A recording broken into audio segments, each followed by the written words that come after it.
Mesdames, Messieurs, bonjour, bienvenue sur le plateau d'Anews Workwell, votre média sur les nouveaux modes et lieux de travail. Je suis ravi de vous retrouver ce matin pour une table ronde consacrée tout simplement aux pistes d'optimisation de son poste immobilier en cette fin d'année 2022, parce qu'on arrive déjà vers la fin d'année. Et oui, un sujet que j'ai choisi d'aborder à travers deux enjeux très actuels, le déploiement du fameux travail hybride d'une part et la sobriété d'autre part, des sujets tendances comme on dit.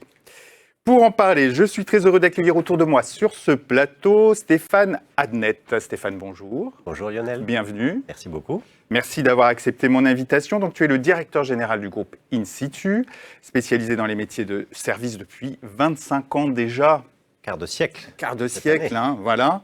Et aussi dans le développement de bureaux opérés.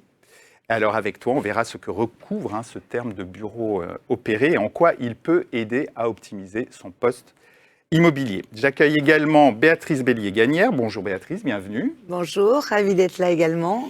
Alors Béatrice, vous êtes directrice adjointe de la DIE, la Direction de l'immobilier de l'État. Pour se rendre compte un peu de quoi on parle, rappelons que l'État français, c'est le premier propriétaire en Europe. 94 millions de mètres carrés de biens immobiliers. Absolument. C'est gigantesque. Énorme. Voilà. Des biens immobiliers de toutes sortes. Et Béatrice, j'aimerais que vous nous expliquiez rapidement le positionnement et le rôle particulier de la DIE au sein de ce vaste ensemble qu'est l'immobilier de l'État.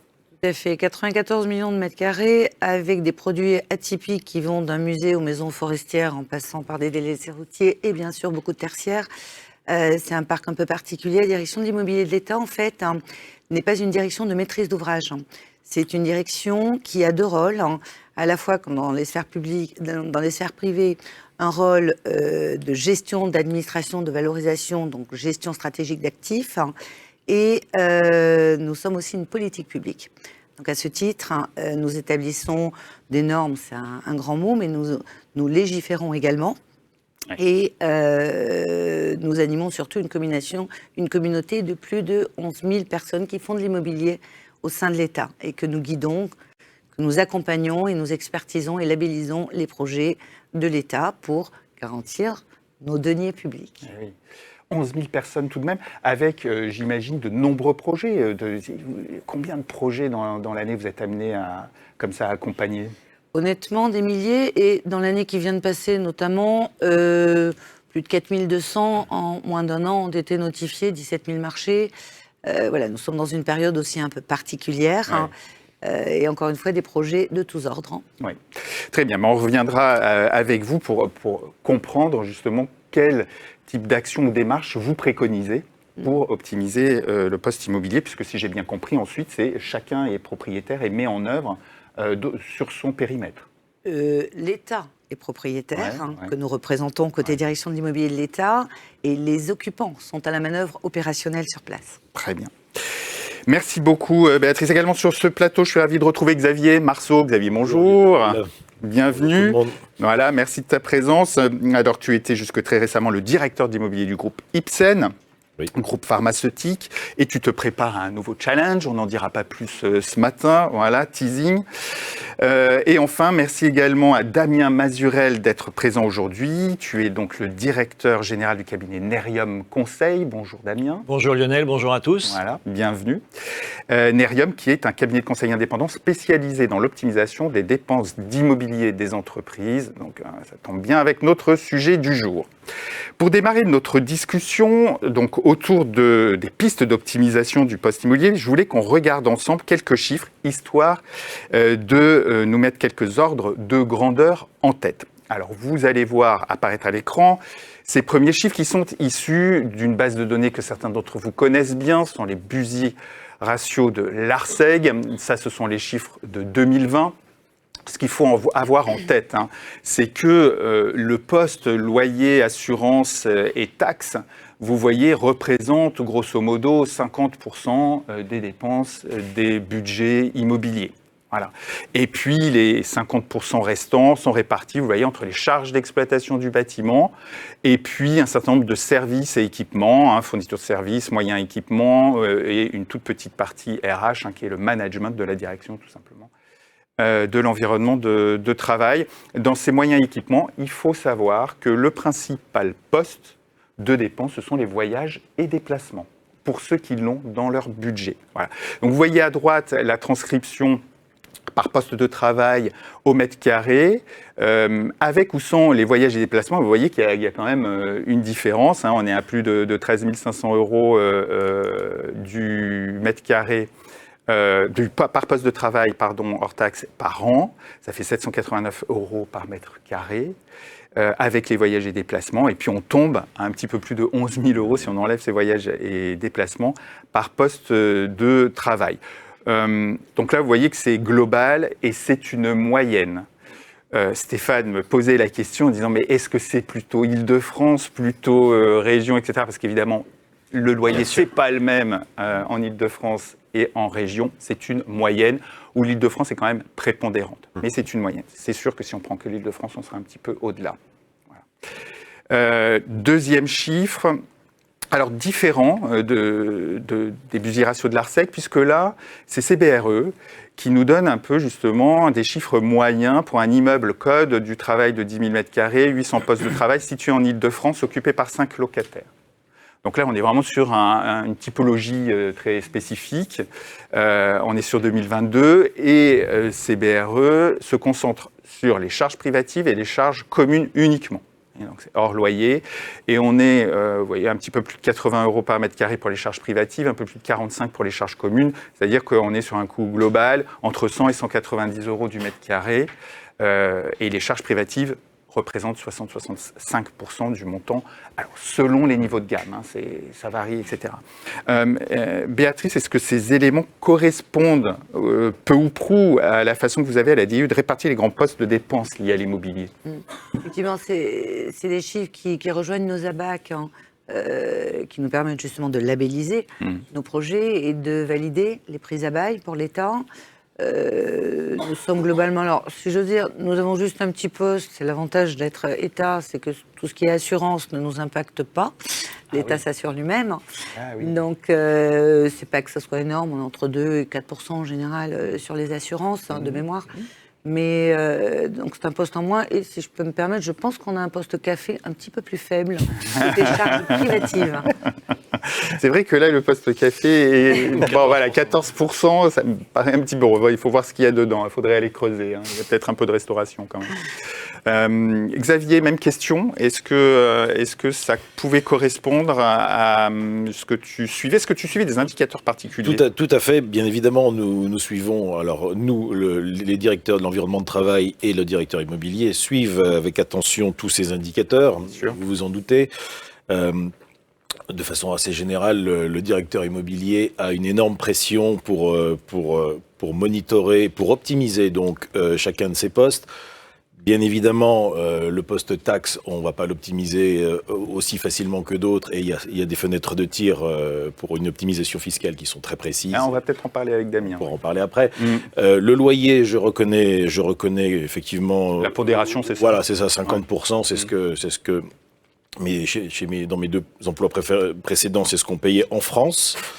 Et je voudrais quand même indiquer qu'on a quand même plusieurs postes d'optimisation. On a effectivement le loyer, on a le coût d'occupation, le coût d'exploitation lui-même.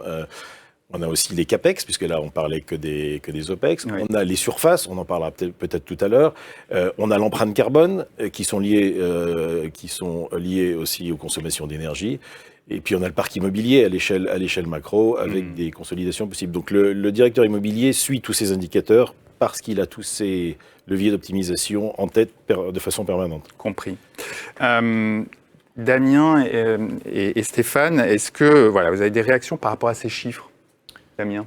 Alors, pour le poste de loyer que je connais bien, malheureusement, c'est un poste qui va continuer d'augmenter, parce qu'on le voit par le jeu des indexations sur le dernier trimestre, notamment l'ICC, près de 7% d'augmentation. Ouais. De même pour l'ILC et l'ILAT. L'ILAT, on est un peu plus de 5%. On a vendredi les prochains indices qui vont sortir. Donc, je pense que ça va faire du bruit. Ah oui. On le voit sur notamment notamment sur le commerce. L'indice des loyers commerciaux, on a déjà tous les représentants des commerçants qui sont un peu vent debout et qui défendent effectivement leurs adhérents. La tendance, c'est quoi sur les l'ILC sur le T1 2022, donc premier trimestre 2022, c'était à peu près 3,4% d'augmentation.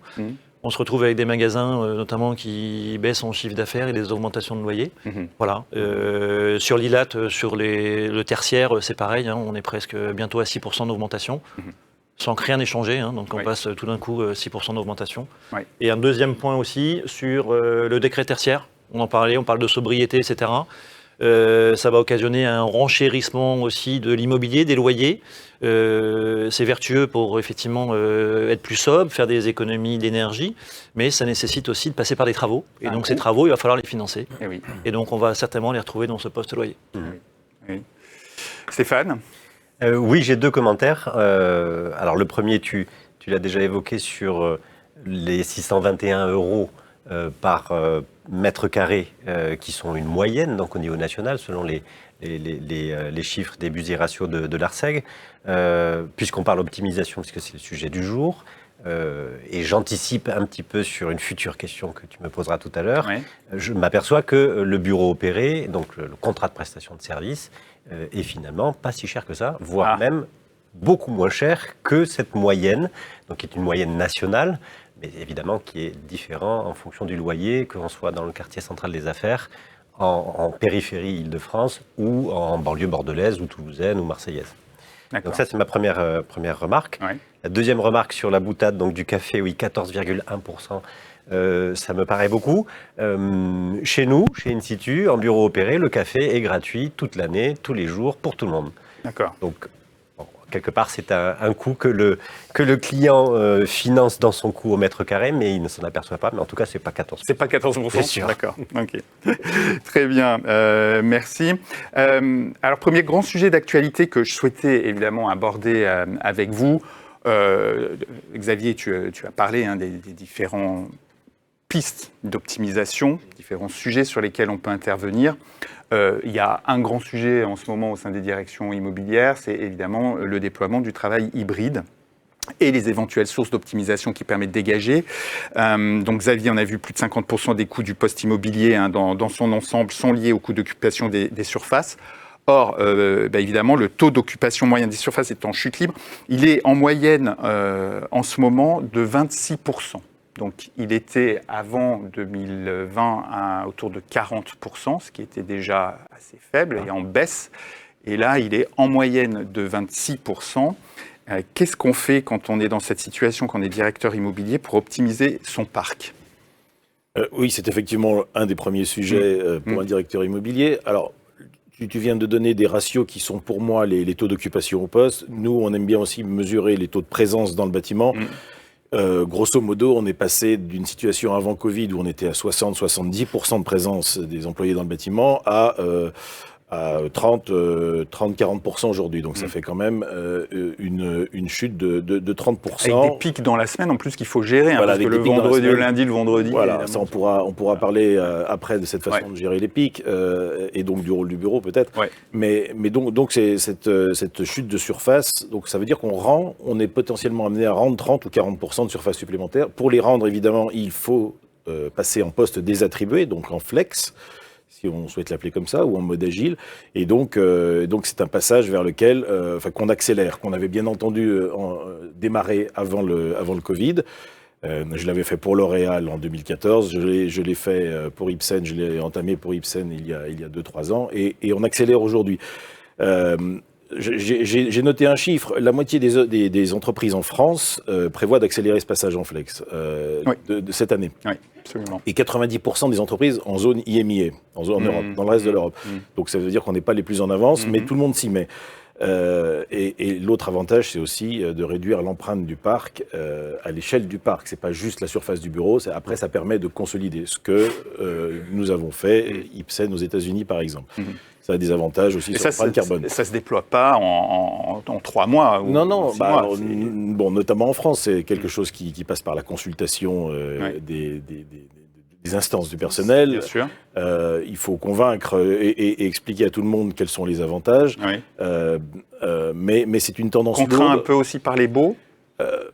Non, On alors, fait en fonction des baux, parce que après je pose pas la question à Damien. le fait de restituer des surfaces à son bailleur, ça provoque une discussion et qui n'est pas aisée, puisque le bailleur voit pas ça forcément d'un bon œil, son bâtiment qui se vide.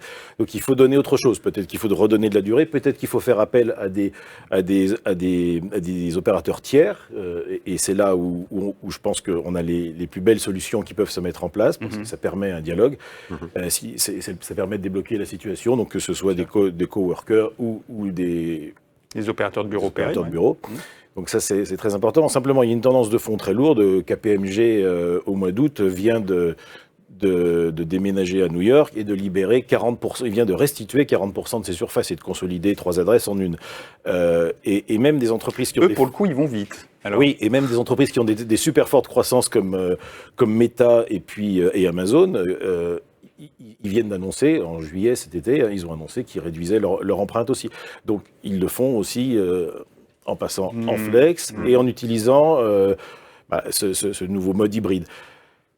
Voilà. Béatrice, même question, est-ce que le développement du télétravail, finalement, ça a un impact aujourd'hui sur votre réflexion au sein de la DIE, et si oui, dans quel sens ? On n'a peut-être pas attendu côté direction de l'immobilier de l'État septembre 2022 pour se poser la question. On est un peu comme tout le monde, on a quand même réfléchi à l'amont et avant même 2020. Impact du télétravail, oui. On a un historique au sein de l'État qui donne un seuil d'occupation un peu supérieur à la sphère privée. On était plutôt entre 65 et 70%. Ah oui. D'occupation. Donc on part peut-être un petit peu plus loin, si j'ose dire. Il y a eu une forte accélération, bien entendu, liée aux outils numériques, bien entendu, au sein de l'État. Donc il y a quand même une révolution. Il y a 2 choses qu'on a compris de manière un peu accélérée. C'est que le monde du tertiaire de demain, du tertiaire public en tous les cas, c'est 2 maîtres mots. 1, la flexibilité. 2, l'adaptation. Et tout ça pour répondre aussi aux besoins des nouvelles générations.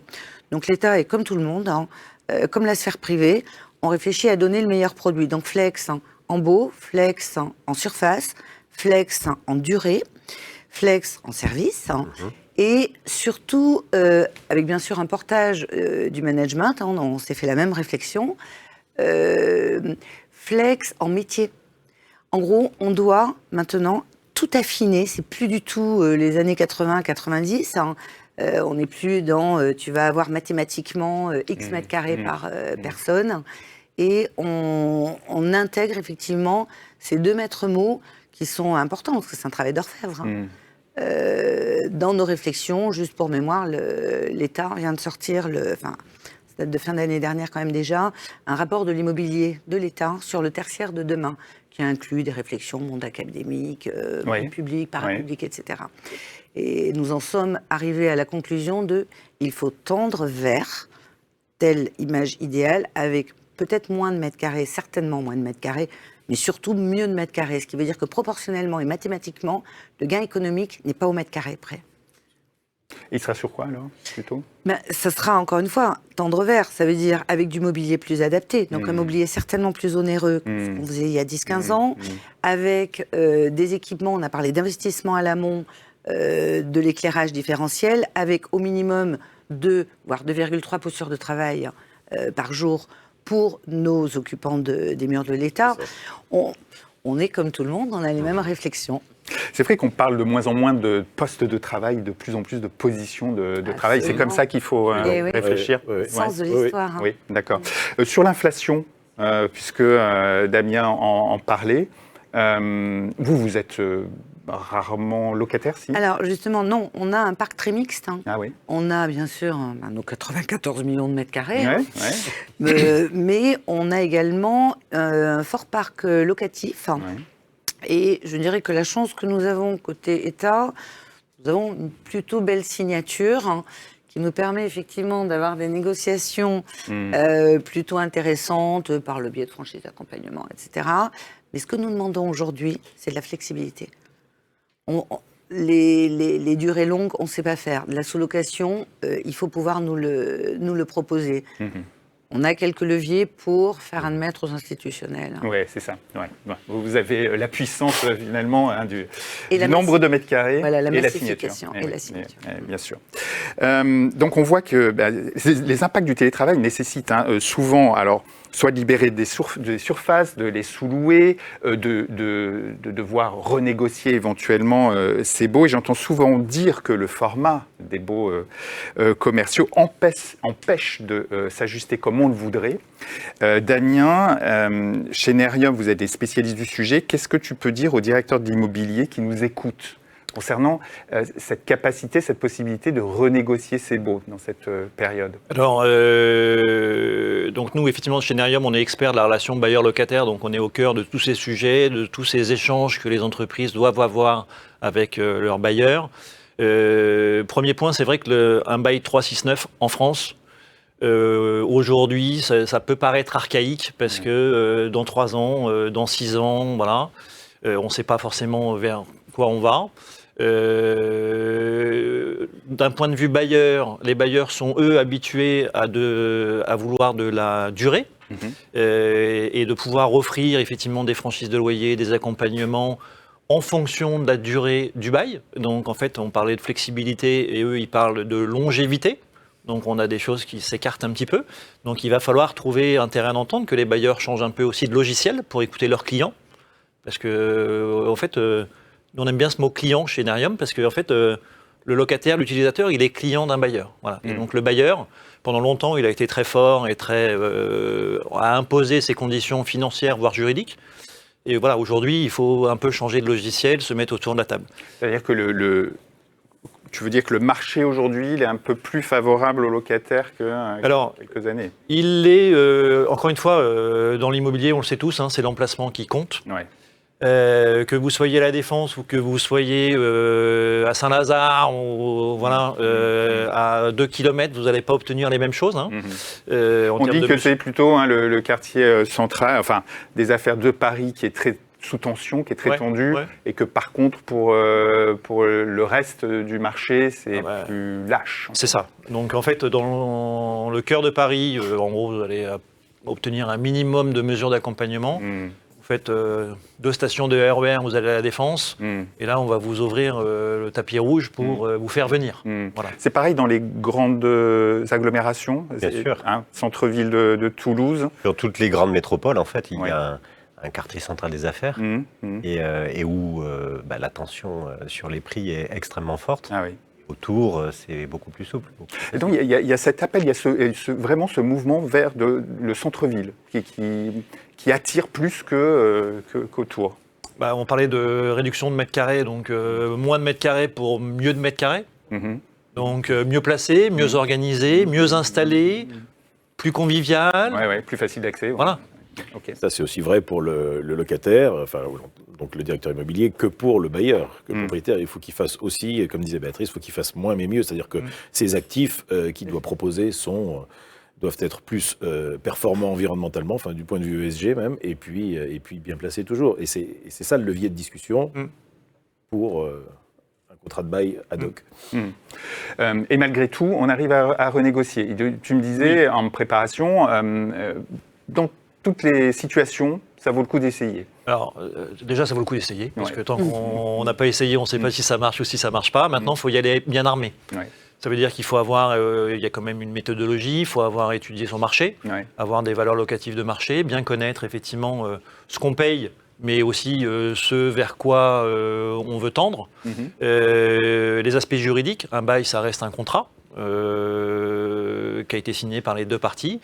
On ne peut pas sortir quand on veut, on a des échéances, on a des délais de prévenance, voilà, donc tout ça, il faut étudier. Et puis le 3e point, c'est savoir et aimer négocier. Il y a plein de gens qui n'aiment pas négocier, qui n'osent pas aller réclamer, aller demander à un bailleur. Voilà, donc il faut avoir ces 3 Et on peut obtenir quoi à l'arrivée ? Alors, encore une fois, tout dépend de la localisation, mais globalement, une négociation de gré à gré, parce qu'effectivement, il y a deux façons de renégocier son bail. Il y a aller devant un tribunal parce qu'on n'est pas du tout d'accord avec son bailleur, et donc ça, en fin de bail, par exemple. Et en cours de bail, on peut obtenir 10-15%, voire un petit peu plus. Voilà. Tout dépend effectivement des conditions, de ce qu'on est prêt à donner, nous aussi, en tant que locataire. Ce que le bailleur est prêt à recevoir, de la localisation, et puis notre faculté de négociation. Et alors, est-ce que vous intervenez aussi, par exemple, sur les taxes, les charges Xavier parlait, par exemple, des taxes où on ne peut pas faire grand-chose. Bon. Alors, les taxes, on peut déjà vérifier que ce qu'on a dans son bail, c'est bien dû, parce que certains bailleurs nous refacturent des taxes, finalement, qui n'étaient pas forcément prévues au bail. Ah oui. Donc, quand on a 100, 200, 300, 400 sites, il faut éplucher tout ça pour y voir plus clair. Et puis celui qui souvent règle la facture des taxes, c'est pas forcément celui qui a le bail, donc il est habitué à payer, donc il paye. Ça c'est sur les taxes. Sur les charges locatives, les baux, avec la loi Pinel depuis 2014, ont eu pour objectif de rééquilibrer et d'avoir meilleure lisibilité. Donc on trouve moins de choses qu'avant. On va dire, avant, effectivement, on trouvait beaucoup d'erreurs. C'est moins le cas aujourd'hui, c'est mieux encadré. Les bailleurs sont aussi plus méfiants à mieux écrire, effectivement, les clauses relatives aux charges pour ne pas se faire demander des remboursements. Bien sûr. Bon, parce que ce qu'il faut dire, c'est que, de toute façon, votre manière d'intervenir, c'est de toute façon, de vous rémunérer, un cabinet comme le vôtre, de vous rémunérer sur les économies que vous trouvez. Alors, sur ce poste, on a différentes activités dans le cabinet. Sur le poste renégociation de loyer, effectivement, on se rémunère sur les économies. D'accord. Donc, qui ne tente rien à rien. Donc, ça ne va rien coûter à nos clients. Et donc voilà, pour la réponse, si ça marche, oui, ça marche, puisque sinon on ne ferait pas ce métier, en tout cas on ne ferait pas ce format-là sur cette offre renégociation des loyers. Donc il faut tenter. Un mot sur les services, Béatrice, Xavier, parce que on parle beaucoup de surface, mais évidemment le travail hybride, ça impacte aussi les services. Est-ce que vous réfléchissiez à adapter également certaines prestations dans ce nouveau contexte, et si oui, comment ? Alors, j'ai parlé tout à l'heure de l'attente des nouvelles générations. C'est aussi notre rôle côté État d'avoir, on va dire, d'être aussi un levier sociétal ou au minimum répondre à des tendances. La notion de service n'est pas extrêmement historiquement très très très ancienne au sein de l'immobilier public, mais ça a été exponentiel en développement ces 10 dernières années. Et aujourd'hui, je disais tout à l'heure, adaptabilité et flexibilité. On va effectivement essayer d'adapter le service parce que, je parlais métiers, des métiers comme les informaticiens ont certaines demandes de services qui ne sont pas forcément les mêmes que les plus de 6000 personnes qui fonctionnent à Bercy. Oui, bien sûr. Donc, pour adapter effectivement, et la région ne fonctionne pas forcément comme du Paris intramuros, voilà, on a des besoins différents, on essaie de s'adapter au plus fin, à la journée, voire à l'heure, en termes de forfait pour vraiment rentrer dans le maximum d'adaptabilité. D'accord, ok. Donc évolution, évolution des contrats de prestation. Évolution des mentalités, évolution des services. Depuis le mode hybride, certains services sont sortis juste du bureau et couvrent la sphère employée, que ce soit par exemple les dotations en équipement ou en mobilier, ça va jusque dans le domicile de l'employé. D'autres, à contrario, sont voués à disparaître, comme le courrier dans les étages ou la reprographie. Je dis ça parce qu'on en avait, on en a encore d'ailleurs. Donc oui, grosse évolution, mais ça, on l'a bien compris. Au-delà de ça, il y a une très forte attente des employés. Voilà, c'était mesuré par plein d'études, mais je dirais 77-80% des employés attendent non pas seulement qu'on transforme leur lieu, on a parlé tout à l'heure de passage en flex et de réduction des surfaces, mais attendent surtout un upgrade des services de façon magistrale. Et moi, c'est vraiment l'attente. Voilà, et là on est en train de parler d'atteindre les codes de l'hôtellerie. Il s'agit vraiment de faire moins, mais mieux, comme on l'a dit, et optimiser. D'ailleurs, c'est pas juste réduire, mais c'est juste rendre plus efficace. Donc, il ne s'agit pas d'empiler les services. S'il n'y a pas besoin de conciergerie, c'est pas grave. S'il n'y a pas besoin de gym, on en parle. Mais il s'agit que les services soient vraiment à un niveau, à un standard aujourd'hui. Les services présents doivent être d'un très bon niveau et sans irritants, c'est ça. Ça, c'est l'attente des employés et c'est aussi ma conviction et la tendance de la cible. Moi, j'entends parler des contrats de prestation à l'usage, de dire bon ben voilà, on ne nettoie que ce qui a été utilisé dans la mesure où il y a des gens qui viennent pas, etc. Tout ça, ça vaut le coup.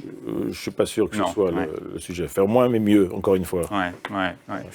Alors face à cette évolution vers plus de flexibilité dans le travail, le marché a déjà réagi depuis de nombreuses années en proposant des espaces louables clés en main.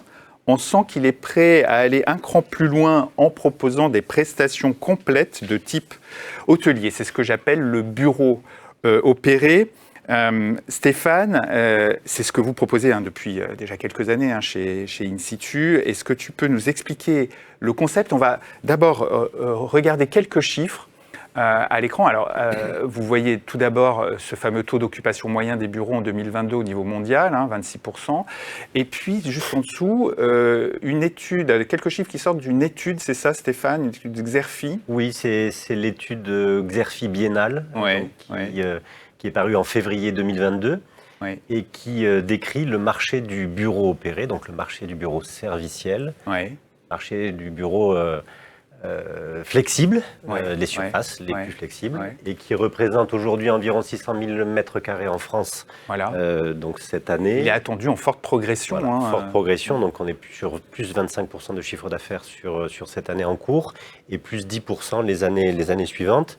On sera en 2024, on aura doublé la surface dédiée aux bureaux opérés entre 2019 et 2024. Ah oui. Donc ce qui est très significatif. On est clairement dans ce que vous disiez, c'est le bureau comme à l'hôtel. Donc, et la recherche de services, donc la qualité servicielle qui permet de valoriser la marque employeur, valoriser l'attractivité du site de travail. Il faut vouloir revenir travailler au bureau après 2 ans de pandémie, de mise en place de télétravail, de flex-office, éventuellement de tiers-lieux, etc. Donc l'équation pour les directeurs immobiliers, elle est complexe. Et ce marché, en fait, est issu des anciens centres d'affaires. J'allais dire, c'est quoi justement la différence avec le fonctionnement des anciens centres d'affaires ou des espaces de coworking ? Les centres d'affaires, c'est l'ancien vocable. Aujourd'hui, ce sont les résidences d'affaires, les résidences multiservices, les centres de coworking. Mais à cela, s'est rajouté une activité qui se développe fortement et sur laquelle, In-Situ, nous, on est positionné depuis plus de 25 ans maintenant. Ce sont des bureaux, des immeubles mono-occupants, mono-clients, entièrement opérés, donc sur des grandes et très grandes surfaces. Donc des 4 000, 5 000, 10 000, 15 000 mètres carrés, qui permettent à un client de trouver une alternative à la prise à bail. Donc on est sur un marché un petit peu connexe du coworking classique. Là, il n'y a pas que quelques postes de travail, donc c'est plusieurs milliers de mètres carrés, et qui propose une solution moins onéreuse, qui répond à cette attente de service avec des bâtiments qui sont super équipés. Donc, et plus flexible, c'est ça ? C'est-à-dire que vous n'avez pas de bail, c'est vous qui prenez un bail, c'est ça ? Et ensuite, absolument. Comment ça se passe avec l'opérateur prend le bail. Donc c'est l'opérateur qui s'endette. D'accord. Le bail n'est plus dans le bilan du client, il est dans mon bilan. Oui, donc ça allège aussi. Et ça allège considérablement les CAPEX. Donc tout passe en OPEX. Cette flexibilité qu'on évoquait et cette souplesse contractuelle, c'est ça que recherchent les directeurs immobiliers aujourd'hui. Et cette souplesse, elle ne peut se trouver qu'en bureau opéré. En mètres carrés et en durée d'engagement, à la hausse ou à la baisse. On parlait de télétravail tout à l'heure et des phénomènes qui font que les bureaux sont vides, ou en tout cas plus vides qu'avant. Dans le cas où une société est en forte croissance, donc beaucoup de recrutement, l'équation, elle est quasiment insoluble. Le directeur immobilier doit pouvoir estimer le nombre de postes de travail dont il va avoir besoin demain, compte tenu des recrutements en cours, donc du business qui se développe, le télétravail, le flex-office, etc., etc. Donc le nombre de mètres carrés cible qu'il doit identifier pour l'activité de l'entreprise de demain. C'est extrêmement complexe. Oui, ça devient très et donc compliqué. la souplesse du bureau opéré permet cette flexibilité. C'est-à-dire qu'on peut libérer des surfaces très rapidement, c'est ça ? Et qu'est-ce qui se passe s'il faut en prendre ? Je discutais pas plus tard qu'hier avec le directeur immobilier d'un grand compte parisien. Il est évident que sur un effectif important, 200, 300, 400 postes de travail. On ne déménage pas 400 bonhommes d'une année sur l'autre.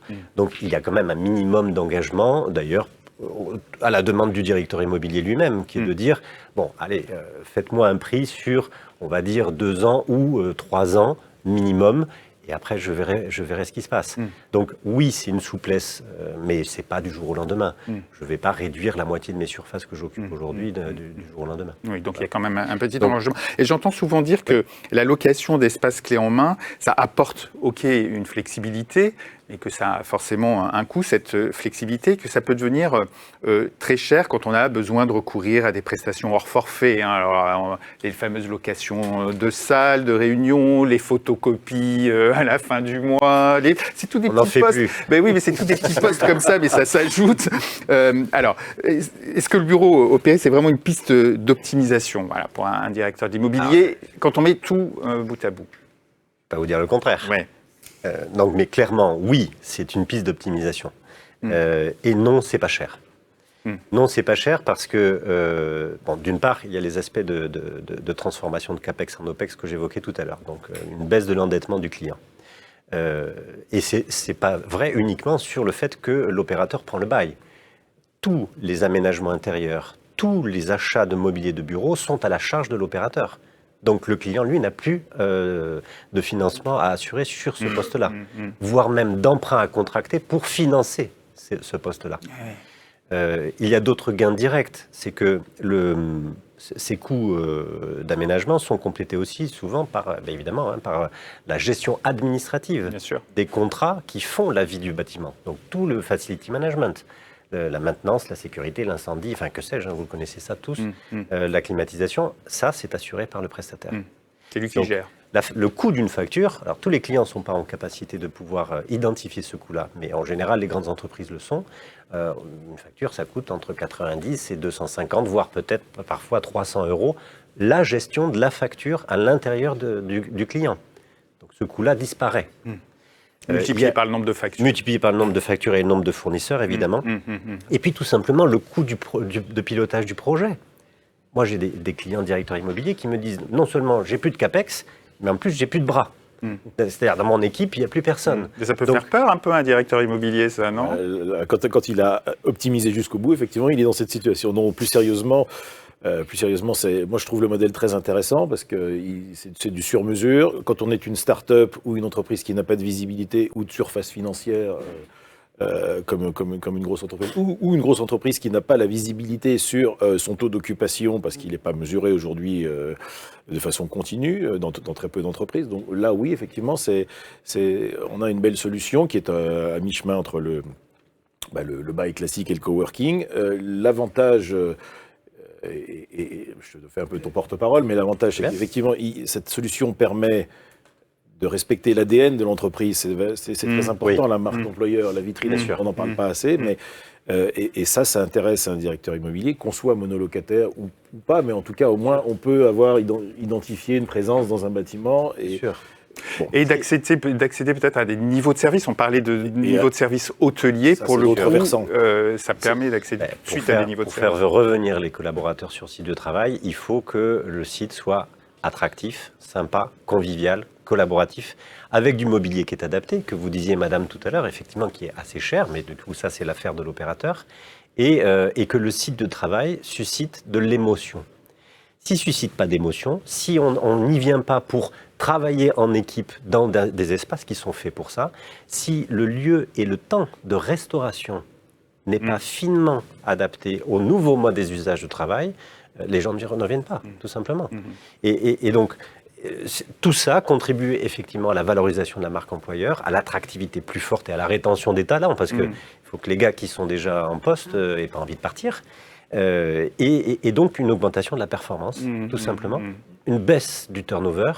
Et si vous ajoutez ces gains indirects aux gains directs que j'ai évoqués tout à l'heure, vous vous apercevez que le coût d'une prestation de service all-inclusive clé en main est au pire équivalent à celui que vous avez aujourd'hui en prise à bail direct, dans l'immense majorité des cas moins cher, avec une qualité de service totalement incomparable.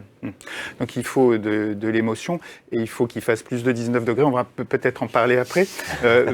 Béatrice, sinon ils ne reviennent jamais. Oui, Ça, c'est clair. Là, je souhaite bon courage à tous les directeurs immobiliers. Béatrice, est-ce que l'État, qui est aussi propriétaire, d'abord, est-ce que c'est une solution qui peut être attractive, mais est-ce que l'État, qui est lui aussi propriétaire, pourrait, lui, être opérateur un petit peu comme ça d'espace opéré ?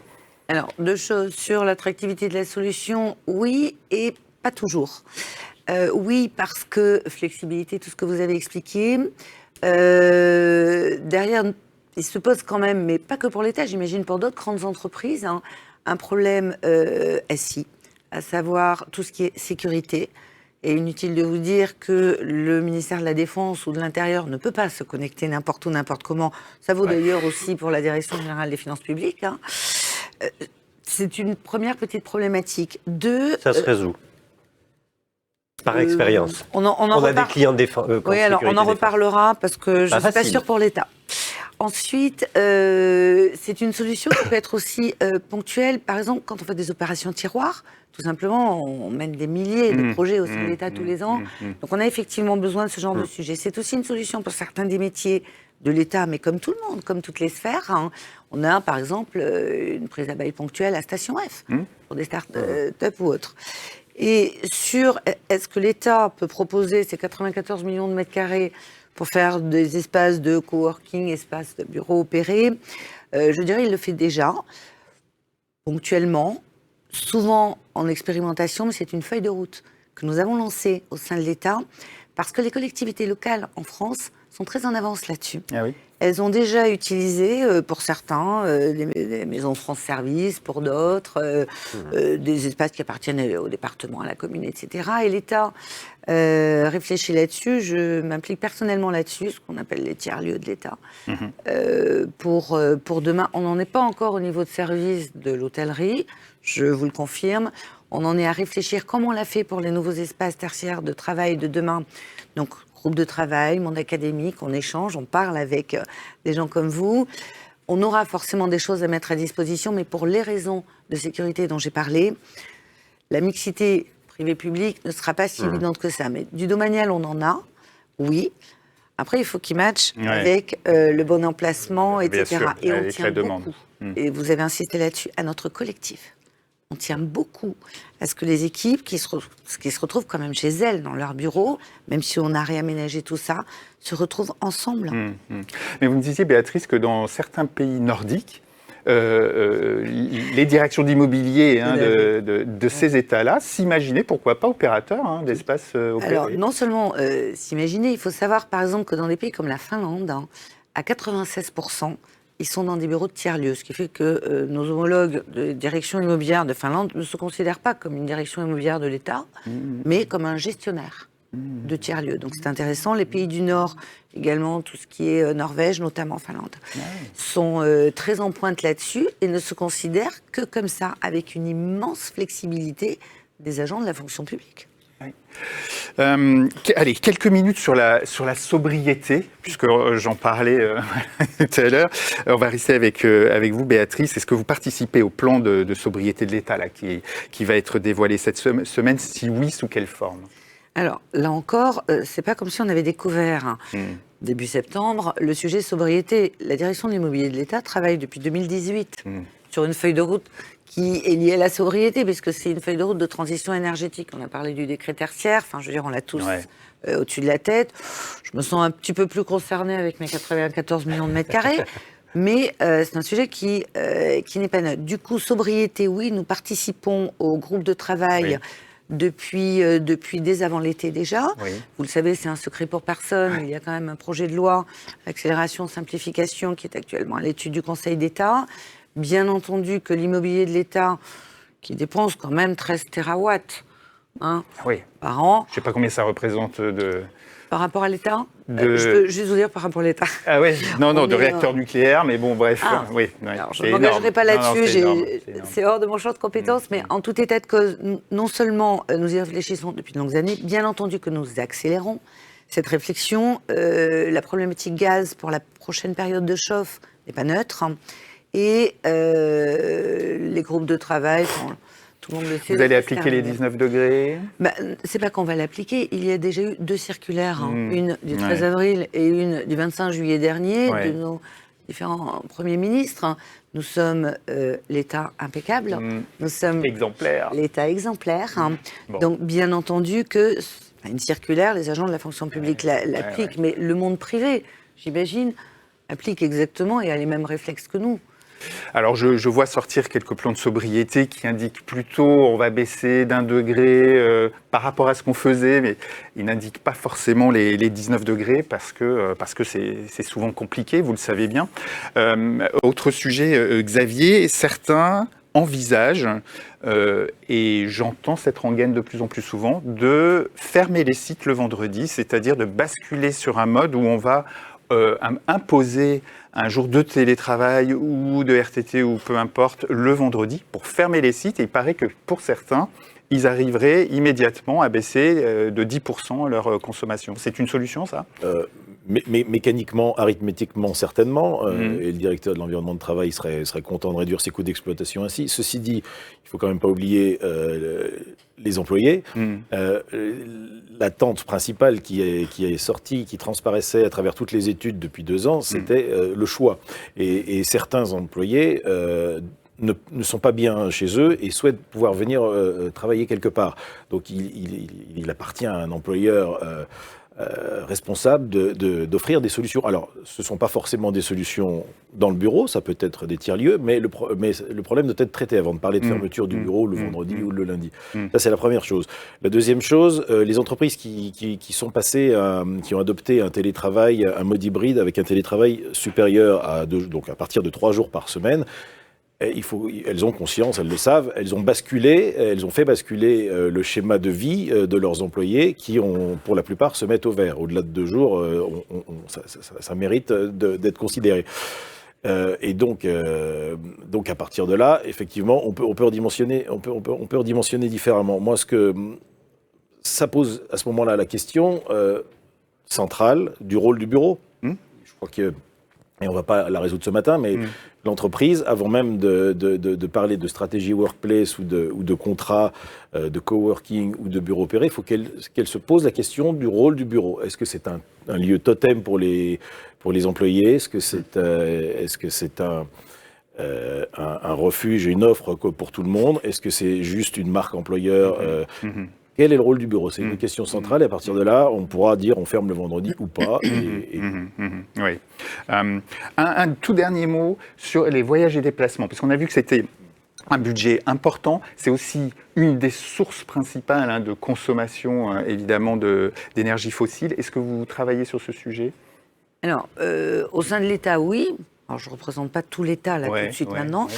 Au sein de la direction de l'immobilier de l'État, un petit peu moins, donc c'est mes collègues des transports, mais clairement, quand on observe les plans de mobilité de nos agents, qui doivent correspondre forcément aussi à la sphère privée, bien sûr que c'est un poste énorme. Du coup, et c'est là où je voudrais juste attirer l'attention sur le terme de mixité. Vos bureaux opérés, les réflexions sur le vendredi, nos réflexions sur la sobriété, amèneront forcément à des solutions de mixité. Donc, quand je dis mixité, on ne reste pas forcément chez soi à se mettre au vert. On peut, dans certaines régions, avoir besoin de sociabilité. Donc, c'est des lieux intermédiaires avant d'arriver au travail, tout en préservant le collectif. Sur la question de la sobriété, un bâtiment, il ne se ferme pas forcément facilement un jeudi soir. Tout dépend du bâtiment, de sa GTC, de sa GTB, etc. Donc, tout sera mixte. Tout. Quand je parlais de flexibilité tout à l'heure, le sens de l'histoire, il est que là. Merci beaucoup. Alors, j'avais encore évidemment plein de questions à vous poser, mais on a déjà un tout petit peu dépassé notre temps imparti. Merci à vous 4 pour avoir partagé vos expériences et vos expertises. Je vais me tourner vers nos auditeurs. Vous avez eu la possibilité de réagir, de poser des questions. Est-ce qu'il y a des questions? Oui.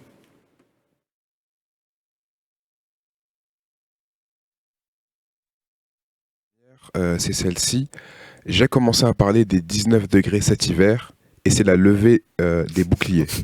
Est-ce pareil dans les autres entreprises? Voilà, oui, ça, c'est pas très étonnant. Est-ce que parce que c'est pas nouveau, les 19 degrés, c'est inscrit Mais pas du tout. Ça fait 8 ans, donc c'est la réglementation. Absolument, c'est dans le code de... Mais c'était pas appliqué, on est d'accord. Alors, je l'ai connu appliqué chez L'Oréal il y a quelques années. Oui. Si, effectivement. Et il fallait beaucoup de pédagogie pour l'expliquer, mais c'était compris. Il y avait une forme. Ça a été bien expliqué, ça a été bien compris. Ah oui. Mais c'est un exemple particulier. Parce que récemment, je sais plus, je discutais avec un de vos collègues qui me disait, moi je l'ai tenté, et très rapidement, c'est les RH qui sont revenus vers moi en disant j'ai trop d'arrêts maladie, j'ai trop de gens qui se plaignent, etc. Il faut que vous fassiez quelque chose. Il faut vraiment, effectivement, c'est un projet d'entreprise. Il faut vraiment embarquer les employés dans l'explication, dans le volontariat. Il faut les sensibiliser sur l'empreinte carbone, sur tout ce qu'il y a derrière et tout ce que ça signifie.